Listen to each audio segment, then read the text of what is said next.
Elle fait office de frontière naturelle. La rivière Naf sépare la Birmanie du Bangladesh.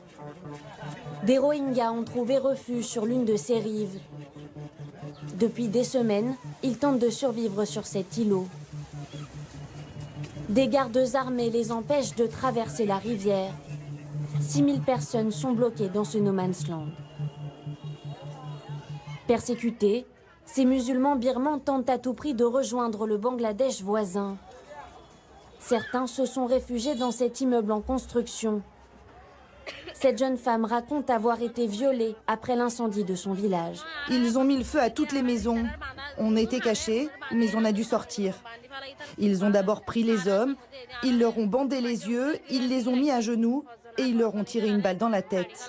Et nous les femmes, ils nous ont emmenés un peu plus loin et ils nous ont toutes violées, une par une. Traumatisés, ces hommes et ces femmes racontent des scènes d'une violence insoutenable. Mon mari a été égorgé devant moi par des soldats. Je ne peux pas nourrir mes enfants et je n'ai nulle part où dormir. Ils ont mis le feu aux maisons. Puis avec leurs fusils, ils ont forcé les gens à se jeter dedans, même les enfants. Ceux qui refusaient d'y aller, ils leur tiraient dessus. Enceinte, cette femme a réussi à se sauver. Après avoir accouché dans la forêt, elle a marché pendant 8 jours avec son bébé et ses 5 autres enfants.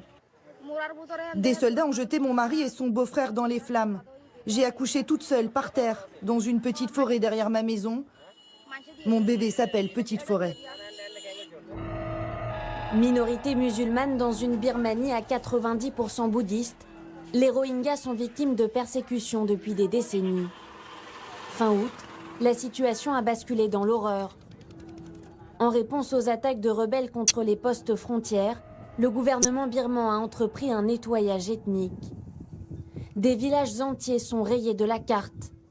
Ces images ont été tournées dans la région de l'Arakan, où vivent la majorité des Rohingyas.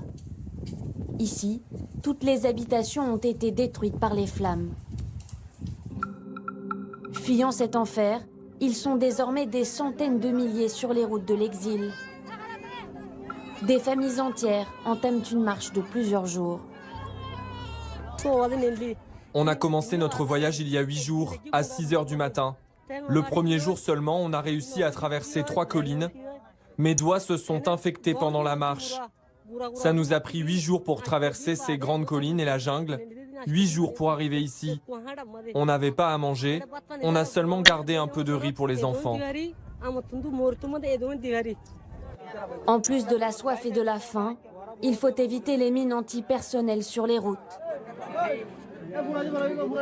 Pour franchir la frontière, certains s'entassent sur des bateaux.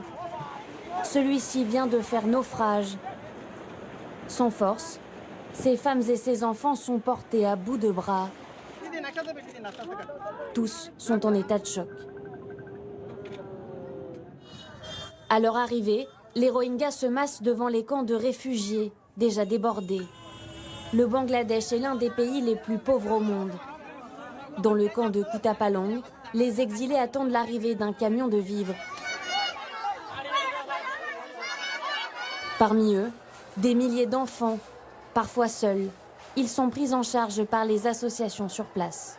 Ce qui nous frappe, c'est qu'il y a beaucoup d'enfants qui ont des traumas psychologiques, émotionnels, des enfants qui par exemple ne parlent pas, ou alors lorsqu'ils parlent, livrent les circonstances assez vraiment très difficiles qu'ils ont traversées pour venir ici.